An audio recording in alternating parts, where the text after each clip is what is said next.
All right, team, today I have an absolute weapon joining me, the one and only Jess Tirpkos. Jess is a strength and performance coach, almost a decade in the game, and a business owner, mum, and honestly, one of the fiercest women on socials right now. So she teaches women how to be strong and hot, and she does it with this perfect mix of science, swag, heart.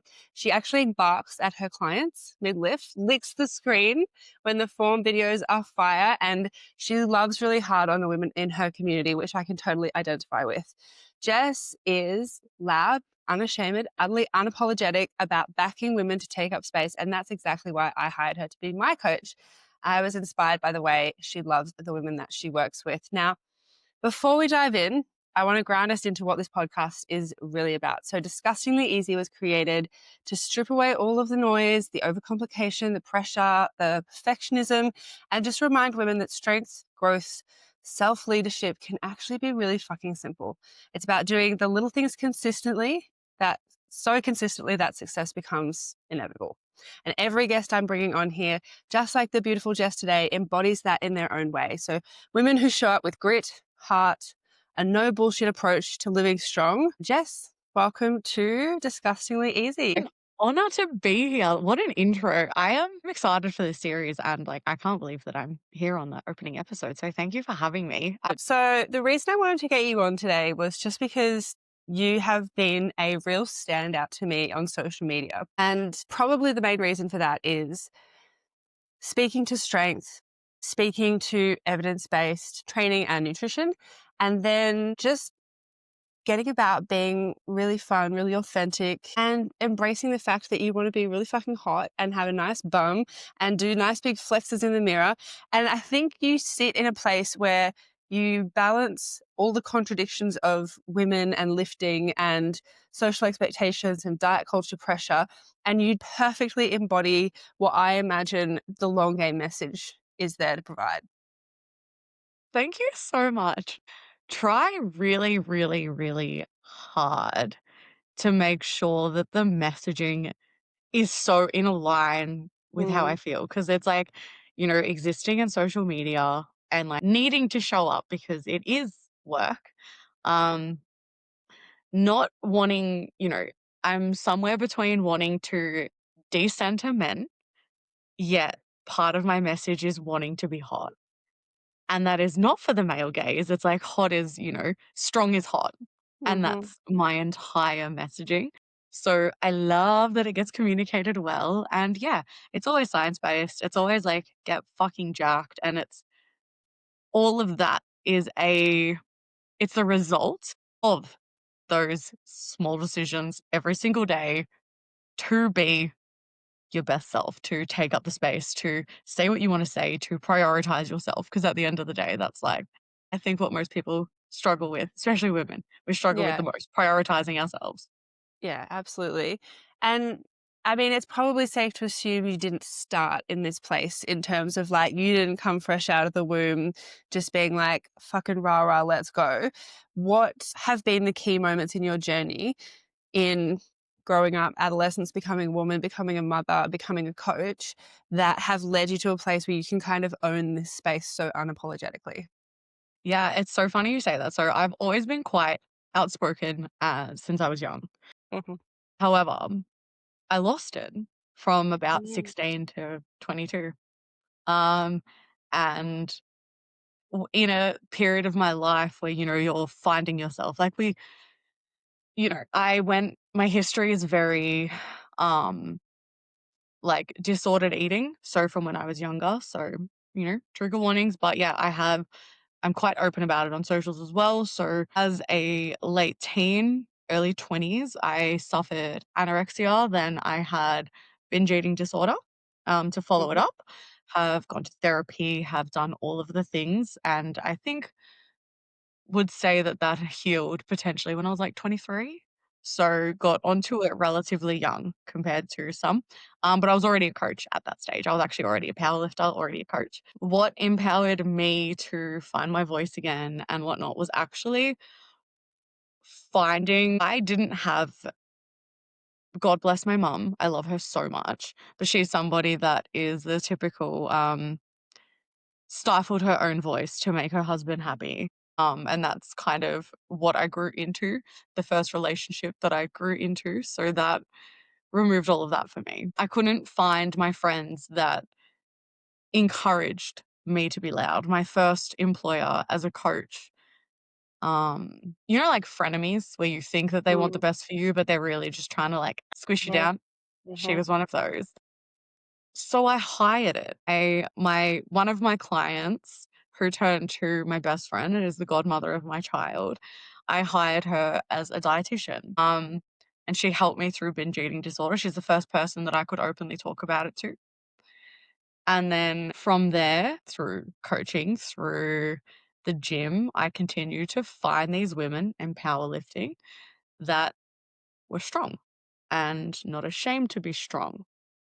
And I found that what I could do with my body gave me the confidence to be louder, to take up more space. It became about what I could do, not what I looked like. Um, I For a very long time, I was told that things were given to me because of the way that I looked. Like, I'm conventionally attractive. I've gone to uni, I've done all of the things, but it was truly like powerlifting that kind of gave me that voice, that power. That then translated to me making sure that every single person in my community had a safe space, had a place where they could unashamedly tell me that they wanted to feel hot, that their physical appearance was the result of the way that they treated themselves. And that's why they felt poorly about themselves because they knew that they weren't doing what they needed to do to be strong. And I guess that's kind of where it all like ties in together. I've always been loud, but I had to find my community. Then I built it. Found my mm, community, found myself, built a community. yeah. And I never really found the space, and this is something that spoke loudly to you because we've spoken about it. In any of my consultations, I prioritize performance and I'm like, cool, what do Mhm. you want to achieve? And then I will almost always use the line, this is a safe space. You can tell me what, like physically, if there's anything you want to see, if there's anything, what you want to do. And you were like, I want to look fucking strong. I want to have a fat ass. Yes. So I think it's just about reducing, you know what? Just not The being afraid to stigma. use your voice. If no one else is around, what would you say? If no one else is around, Mm, what would you want? If no one else would judge, what would you want for yourself? And that's yeah, kind of the environment that I want to build, whether it's verbally, whether it's physically, whether it's a performance goal. Like that's what I want to be known for. And it's nice to know yeah. that that has come across It that way. absolutely comes across. And it really speaks to that idea that if you weren't going to feel ashamed, or if you didn't have shame in the first place with regards to something, because it's really interesting to me. I try to talk about neutralizing everything. So I want to neutralize the scales, I want to neutralize food. I just want all of it to be so not meaningless isn't the right word, but I just want it to be neutral in a way that like we don't have a huge emotional response to it because I was similar background of disordered eating, background of anorexia that turned into probably bulimic tendencies that turned into orthorexia and all the way through praised for like, wow, you're so disciplined. You have such amazing I could discipline. never have that willpower. Thanks to mental health issue. And you look yeah, you look amazing. That mental health issue looks good on you. So So for me, I remember postpartum, my weight went up to about 110, I think. I never weighed myself there, but I think I was around there. yeah, And one thing that the coach I was working with at the time helped me do was to neutralize the scales, which was step on it every day, see what happens, see the fluctuations, see that one time I ate a pizza and the scales went down. So then like starting to break up all those assumptions that we have around like this equals this. If I eat this, I'm going to put on weight. yeah. What do you feel like the women who come into your world, because I know that people will look at your Insta and be like, wow, she just trains athletes, but you train regular run-of-the-mill mums, Absolutely. women, business owners. What do you think is one of the main things that you have to help them deconstruct or decondition themselves from when they come in to work with you? It doesn't matter whether somebody is new to the barbell or whether they're a Mm, national level athlete. I 100% still work mostly with neutralizing numbers. Now Mm, those numbers are whether it's what you're lifting, whether it's what you're eating, or whether it's the scale. That is 100% the main thing that I have to work on. And I love that you also have the approach in weigh yourself. We don't heal from things that we avoid. And I no, think that the scale is the prime example of that. I am a fan of, check-in photos, measurements, and scale weight. And depending on the person, depends on the frequency in which that happens. But I love people weighing themselves daily. The exposure helps you get over fear. And at the end of the day, it is a fear. So when it gets to a point where it just becomes another number, everybody can excel that little bit more. I was very grateful. So through pregnancy, I'm 30. I had Parker when I was 26, so 4 years ago. I was very grateful that at the time I had worked on that. That was something that I had tried. I was 3 years into my healing and, not having any episodes. So I was grateful that that was where I was at. But nothing prepared me for feeling a certain type of way about my body postpartum again. Um, and I never did anything self-sabotaging, but nothing really prepared me for this switch up of going from someone that was so driven by numbers in terms of what I was lifting. That postpartum, like, I didn't touch a barbell for I was, like, 7 weeks postpartum, I think, 7 or 8 weeks. I went back to it. Went back to movement, was did all my core rehab and everything like that. Gentle movement. There was 0 pressure. I was eating lots of food. I was horizontal breastfeeding for, like, 23 hours and 59 minutes a day. And and nothing really prepared me for that. Feeling lost in my body again afterward, and I think that that's something that I work with people a lot as well, like, especially that transition, like, post-motherhood. People are, like, so comparative to how they used to be, what they used to lift, how they yeah, used to feel. yeah. So I Was the think idea that, that's like, you're either prepartum or you're postpartum? And a quote that I heard around the time I had Odie was postpartum is forever. It's like you're yeah, postpartum. It's yep, forever, yep, and you will forever be changed, and you will never go back to that pre version of you. yeah, and I think that I work with a lot of moms, but yeah, they're probably that's the most consistent thing across. So yeah, Mm, neutralizing numbers across the board, yeah. being in tune with your body, Mhm. acknowledging that the way you feel is often a symptom, Mm, and that can be a symptom of, no, dare I say, 90% of the time controllable things.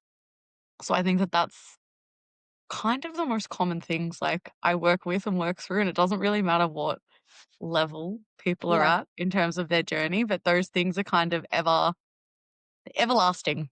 They're just absolutely. we're just there to remind. What do you do, or I guess what kind of conversations do you have when someone comes in and wants to have really quick aesthetic results? Firstly, I tell them I'm potentially not the coach for them, but aside from that, I think it's how many years have you held this ideal for? How many years have you been chasing this? And what have the last, let's say most people like are in their 20s to 30s that I work with, like, roughly. That's like roughly my demographic. Um, you've probably spent more than half of your life thinking about the way that you look. Now, if getting quick results was a thing that you could do, you would have done it by now. I'm not magic. Like, you would have done it by now if it was something that was a quick fix and you could And you sustain it. probably have done it and then come back to this place. Correct. If you use the line, and I'm sure that you've heard this and some of, like, your TLG members would have heard Mm. or said themselves, "Yeah, I did this and it worked really, really well." Yeah, people have returned and they're asking for help again. And it's like, it didn't work. Because if it worked the first time, but it never worked again, then it didn't work in the first place. When I have these conversations, when people do want the quick aesthetic changes, it's very disappointing and it often falls on deaf ears that, like, it's so simple, but it's hard. It's so simple to stay simple. It's Correct. so sorry, it's so It's so hard. hard to stay 100%. And my approach is always, almost 99% of the time, unless they're a very particular circumstance, people are going to maintain before I let them drop body fat. And Do you hear that, everyone? It's not just me. Good coaches don't let you start in a deficit. no, and like I can count on one hand, like I coach a lot of people and I have coached hundreds over the last 10 years. I'm not putting you in a fat loss phase when you start with me. I'm so sorry. If you cannot be consistent in when we say maintenance, that's like a whole, people think maintenance means not making progress, which drives Yeah. me insane. There's so much to be done in maintenance. The way that you want to look is actually at the end of a muscle building phase. Mm-hmm. But the idea of gaining is so scary to you. That is Yeah. the reason why you are never going to look the way you want to. I don't know what the language is here, whether it's jacked, whether it's toned, whether it's like whatever Mm. it is, that look, you're not going to get there without growing muscle. You don't have that muscle yet. And if Mm-hmm. you've chronically, like most women, under-eaten, undernourished, underfueled, tried to take up less space, fit in a smaller body, not want to go up a size in jeans, insert every little thing that we have Don't done, want to see the numbers go up. don't want to see the numbers go up, don't feel hungry before you're, wait, don't like eating breakfast in the morning because I'm just not hungry, but really it's an Mm-hmm. excuse to calorie restrict because you don't want to look Mm-hmm. bloated when you're training. All of it, all of it. I've seen it all. I've done it all. Whatever. That's the reason why you don't have enough muscle currently to have the shape or the definition that you want. Sure, dropping body fat might be beneficial. You know what's way more beneficial? Doing it when you learn the habits because it's going to happen anyway. Yeah. It's inevitable. The habits stay Yeah. forever. The body fat won't. Yeah. And It never something that did not. I love in my check-ins, because I am very strict around, like, we do not go into deficit. I think I've got one client of the 50 that I've had through long games so far, currently in a deficit, but she's an ex-triathlete and she's good with her habits. She's good with her discipline. She's Yep. coming up to a triathlon training phase and is a couple of years postpartum, wanting to lose the last bit of baby fat. So my Perfect. favorite part about check-ins is when someone asks, like, in the bit down the bottom where it's like, is there anything else you need to know? Anything else Beck needs to know? And they go, I think I might be ready for a deficit. I think I might be ready for a cut. And then I scroll back up and I go, hold on, hold on. Okay. So you've told me there's relationship challenges. You've told me that the work is really stressful. Then you've told me that your kid is driving you insane. You've just started on like a new medication. You've got, your in-laws coming to visit. So a deficit is not hard. A deficit is simple, is easy. You bring your calories down, you look at your macros, you adjust everything accordingly, and then you do it. What is hard is everything else around it that's going to fuck you up. And people will come to me and say, I think I'm ready. I think I'm definitely ready. And then I reflect back to them like, are you able to stick to this? Are you able to tell people you're not eating what they're going to eat? Are you able to be disciplined with your activity level, whether that's the gym or just getting your steps in? Do you have the space to tell your partner you have to take on more duties? You have to take on more care duties? Are you able to leave work on time? Like, it's just so much better and so much more sustainable in the long term. Exactly what you said, to focus on the strength building, the muscle building, the lean muscle mass. And then, okay, yes, if there is this unicorn time in the year where you suddenly have capacity, most of the women are in long game because they've never been in a program before where they have so much spaciousness. So many of them have so little capacity. Then yeah, we'll do that. But I guess, can you speak to, for your clients, if you did have someone wanting to do a fat loss phase, what is the ideal conditions for that? And speaking to, I guess, less athlete, more average mum. Yeah. Um, Even the athletes are only in comp prep mode for like 10 to Mm. 12 weeks at a time out of the year. So every other time they are just mum or business owner or whatever. So if we're going someone that has no intentions of competing at all whatsoever, that likes training 3 to 4 times a week, and wants to look and feel hot, cool, hot and strong, great. You will have needed to maintain for a few months Mm. at least.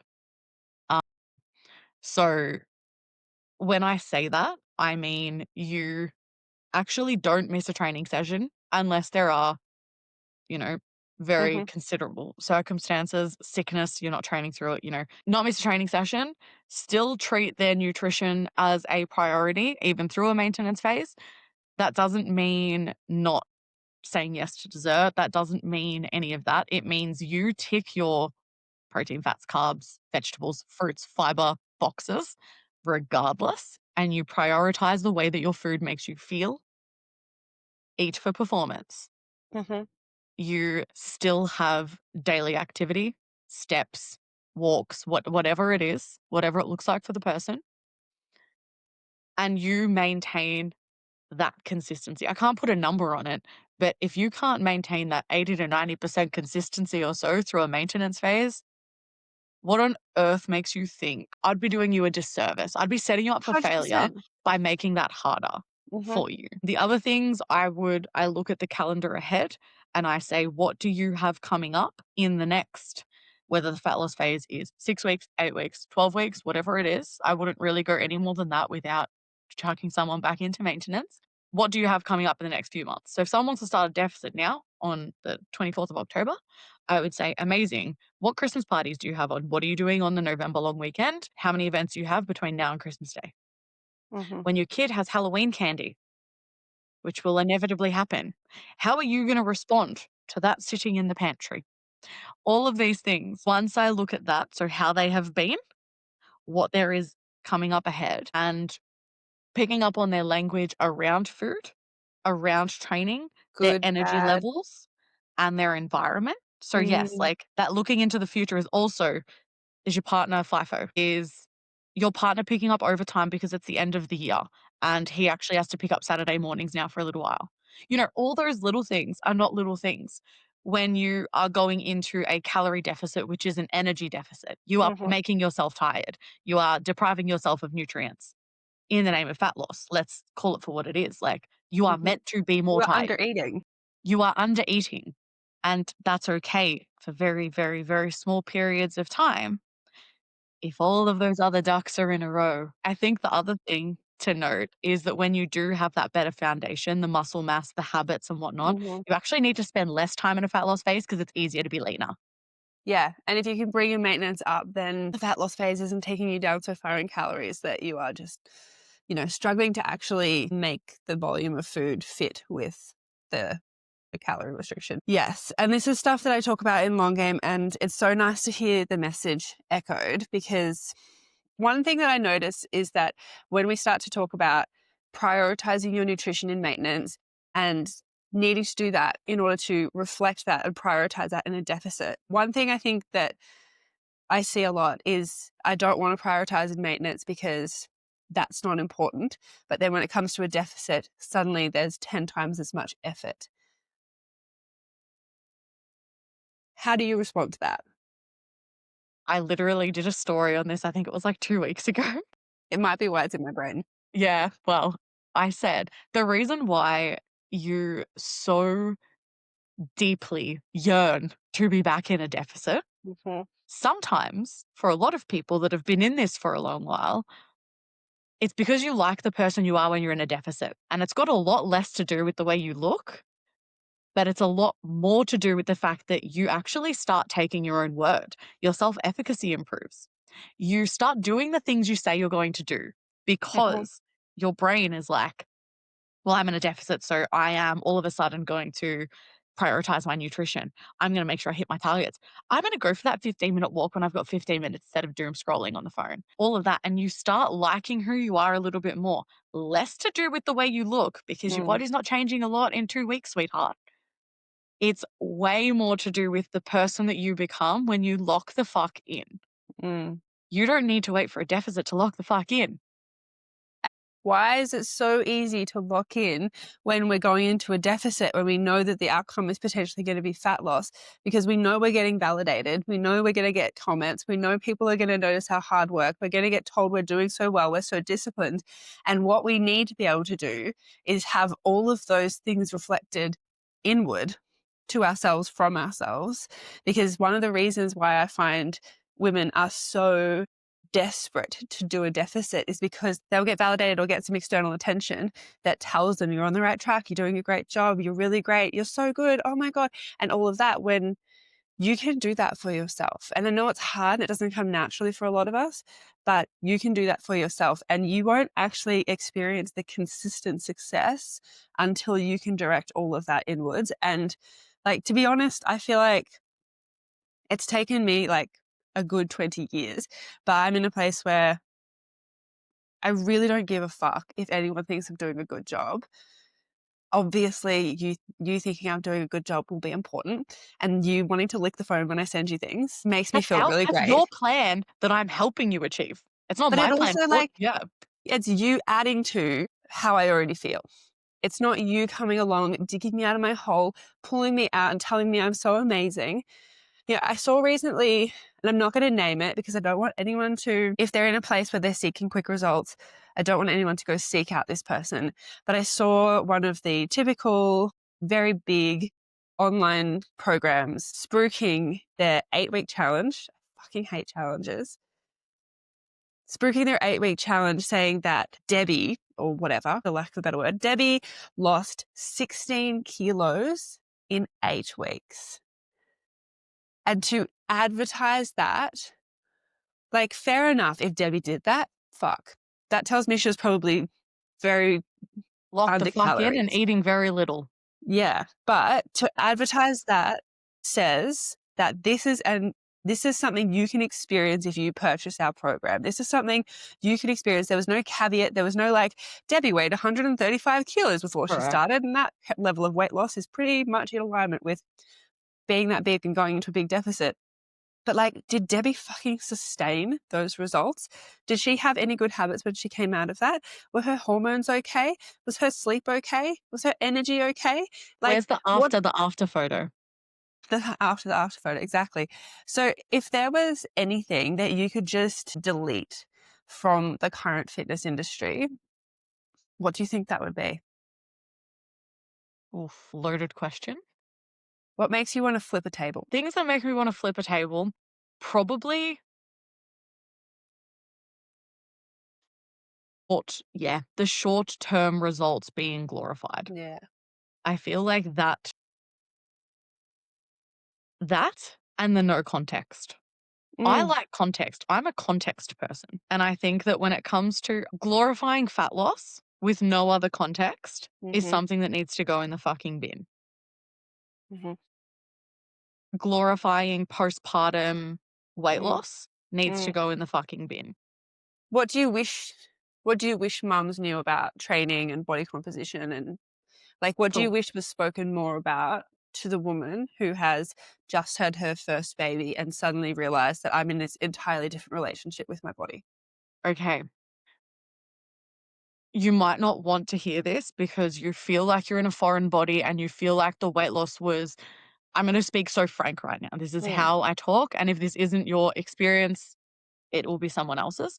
But you feel lost after you have your baby because you can almost justify the fact that you don't feel like yourself when there is a baby inside you. Because you are like, there is a baby mm, inside me. I am growing this baby. I don't recognize myself right now, but it's okay. It's for a purpose. In those, not necessarily days, but in those weeks and months to follow, you forget that. You forget what your body has done and continues to do. You forget that for 42 weeks or 40 weeks plus or minus 2 weeks on average, you're a completely different hormone profile to what you have ever been in your life and will only ever be a small handful of rapidly. times ever again, if ever again. You need to fucking eat. You need to lay horizontal and you need to not feel guilt when you eat. You Mhm. need to not prioritize losing weight after you have a baby because you are recovering. Small signs that your body is nutrient deficient that I didn't know until I got qualified because I am prenatal and postpartum qualified as well. And I did a nutrition undergraduate as well. So prioritizing this. Now, Mhm. a lot of people would notice that when you have a baby, your teeth move. Postpartum, your teeth can move around. And people are like, why does this happen with my teeth? some people don't notice, but then you hear it and you're like, your baby is depleting you of calcium. Mm. I Your think that teeth are happened to my mum. right. There are so many little signs and symptoms that you do not know. That baby is taking everything from you. If you are somebody that breastfeeds as well, postpartum, that is tenfold. That is, Mhm. your body continues to need to produce so much more energy. You need to fucking eat to heal. You are not healed. Mm. Your uterus has not contracted all the way down yet. Your hormones are not going to be the same for like fucking 6 months afterwards. More, Mm. way longer. But that is just like the initial thing. Mhm. Please rest. Ask for help if you've got it. And if you don't have it, Do your best. do your fucking best, literally. Try rid yourself of that guilt when you do need to rest. But especially in those early days, and when I say early days, I mean like the first 12 months are the Yeah. early days. Yeah. The rest of it we can still struggle with for a very Yeah. long time. But you need to fucking eat to heal. My God. Mhm. I I just would shout it from the rooftops. My postpartum journey, I breastfed Parker for 2 years. Mhm. Um, and I started tracking my calories, what I was eating, not to a target, but to see what I was eating probably like 12 weeks postpartum, just to be Mm. like, am I eating enough kind of vibe? Because I was like, I feel like I'm under eating. And I tracked that I was eating 3,300 calories Mm. Wow. and my body was dropping. And I was like, this is not good. So naturally, I increased it. My output wasn't high. Like, it was nothing like that. Like, I was working from home, like, I was an online coach, didn't have a lot of energy. Mm. But the whole point to that is I was energy depleted. The main movement that I was doing was more cardio based because my Velcro baby didn't want me to put him down for more than 5 Mhm. minutes. So it was much easier to get some intervals Steps. done and do, some low impact, but, higher intensity for my heart rate, get some form of benefit, short and sharp. Let me be in and out in 20 minutes, Mhm. some movement a couple times a week. And my body composition shifted. When I say body composition, I don't mean for the positive either. I was smaller, but I lost all my muscle. Yeah. And on 3,300 calories. On 3,300 calories, I lost all my muscle. And now my postpartum, whenever I compare myself to old photos, I don't bring up Jessica that had just popped out a baby. I bring up Jessica at 6 to 12 months postpartum where I lost and I atrophied, Mm. where I had no muscle. Mhm. Mm. And that is as somebody that was conscious about my consumption. Yeah. So if I can stress anything enough in that period postpartum, fucking eat. But it's Mhm. not just eat anything. You need to nourish your body. And my favorite line is eat like you give a fuck about your health. Yeah. Yeah. That's mental Yeah. and physical health. Like, love a sweet treat, never say no to dessert, but eat like you give a fuck about your health. And when you're postpartum, you need to handle that period with grace, with self love and compassion. Mhm. And that includes looking after yourself with gentle movement and healthy, nourishing foods to heal because you are healing in that period. How do you feel about the idea? I find clients and women, some of our amazing women in the long game, there is this confusion that compassion is treats and compassion is taking care of us, like letting ourselves have what we want. And I think I'm not a fan of the body positive movement because I feel like when you have a positive, there's an automatic negative, and Love you that if so you're not much. feeling positive, you're feeling negative. And I like neutrality over everything, like feeling neutral. It's a body. So feeling like being compassionate means having treats, and taking care of ourselves is discipline, and that is hard, and you have to focus and deny yourself. How do you help clients rearrange that? I think it's a big one, finding that uh, food freedom and Mm. disconnecting, treating yourself to being a reward with food and just continuing to feed that dopamine loop of like, I eat food, I feel good, I feel shit after because that was not good food. And like that continuous loop that like goes Then I through. feel bad, so I eat some more food. And then I'm going to start next Monday and it's Yeah, fine because it won't matter anymore. next month, And next I week. won't make the same mistake again because this time I'm serious about it. This time, This time's this time, different. This time's so this different time's to last different. week. It's so Mhm. different. I will eat my meal prep this week, even though I don't like the food and I didn't flavor it, but I'm being good. Be good. Don't be Um, bad. Don't be bad because no, that's shameful. And then you of should course. feel ashamed of yourself. It's so we don't say this to make fun of people that think like this. It's like, brother, we have all been there. And it's We've so all stock been. standard. It's The amount it's of people that almost come into my DMs that are like, I want to talk to you because I think my case is going to be a little bit different. You're like, okay, no, it's so no. similar. And I think it took time to rewire the way that I think.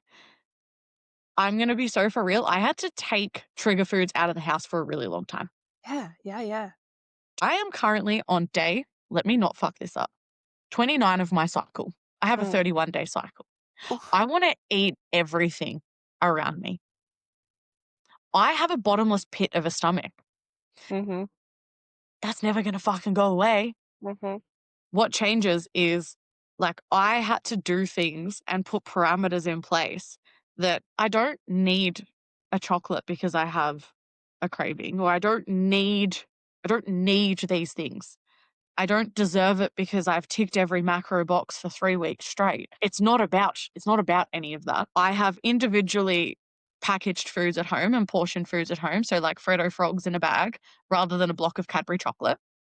I have little things in place because I don't believe that willpower exists. And that's probably another conversation to have as well. Like, I don't believe you can will yourself into willpower. mhm, What has to change over time and where you learn that compassion is that you actually prefer the person that you are when you do the things you say you're going to do. And you get satisfaction out of different things. So, setting 7 alarms, snoozing the alarms, being like, it's fine, I can do this later. Being someone that constantly says, I can do this later when it's a 3-minute task that you can do right now. All these little things, I can't necessarily say how you do one thing is how you do everything because for mums, that's definitely not the case. They will treat the people around them very differently to the way they treat themselves. So when it comes to these small things, I promise you, if you give yourself, this is a task that I do with people really struggling, give yourself 3 daily non negotiables. On your worst day, you can do these things. On your worst day. That may mean that at the moment you get 4,000 steps a day. You don't really know how much water you drink when it's not in a coffee. And your sleep is dictated by your 10-month-old that you thought would be able to sleep by now but doesn't. Cool. mhm. I would look at 3 things that I could do every single day. You can What drink can you control? 2 liters of water. That's from a health perspective, by the way. That's, like, let's try drink 2 liters of water. I'll even let 500 mils be caffeine. It's fine. Just drink 2 liters of water for me. Can you get an extra 1,500 steps a day, which is about, depending on the pace that you're walking, 10 to 15 minutes of walking? Mhm, So, can we hit 6,000 steps a day every day? mhm, Can we drink 2 liters of water? mhm, And can we bring bedtime for ourselves forward half an hour? mhm, Not sleep in an extra half an hour the next day, bring the night forward half an hour. Now, what happens over time? You tick all of those boxes, most of them, every day for weeks on end. You start feeling a little bit better and you naturally want to move those targets a little bit more. Like, cool, I reckon I can probably get 6,500 steps on average, or even subconsciously. And then that kind of bleeds into other areas of your life. You mhm, start getting up when your alarm goes off rather than snoozing it.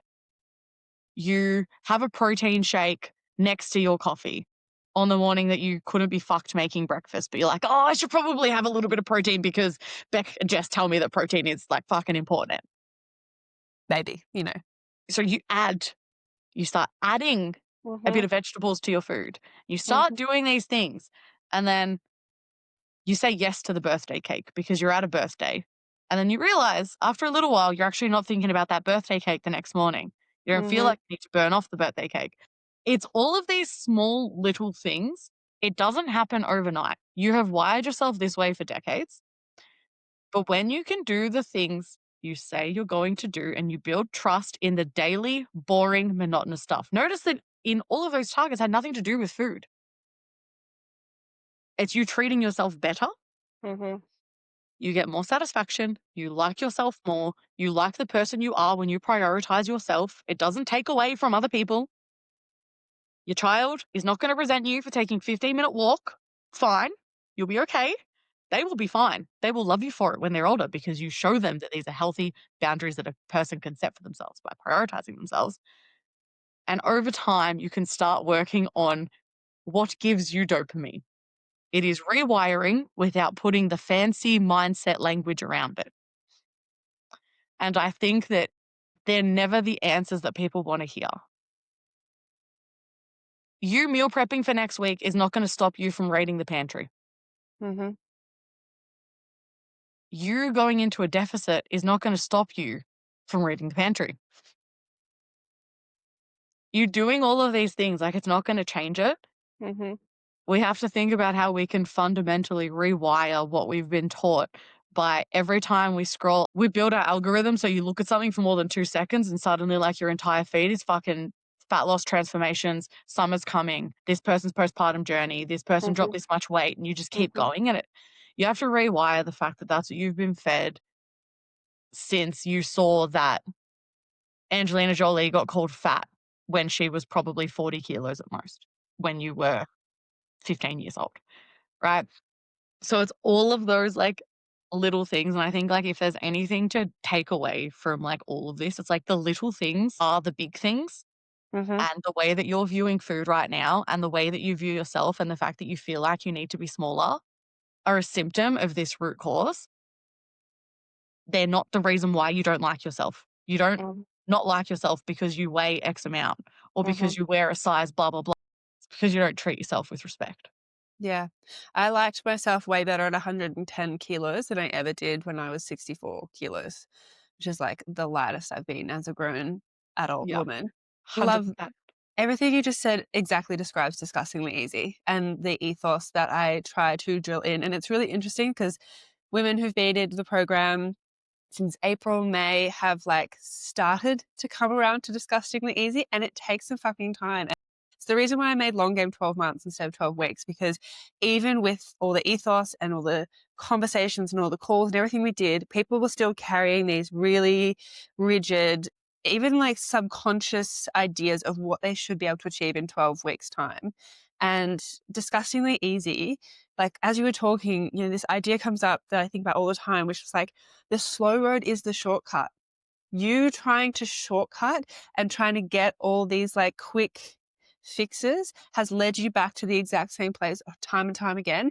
Whereas if you actually just follow the evidence, do exactly what you're saying, what I talk about all the time, which is like make it disgustingly easy that you laugh at how simple it is. I tell the story all the time coming back from Europe, grief stricken after losing Nathan's sister.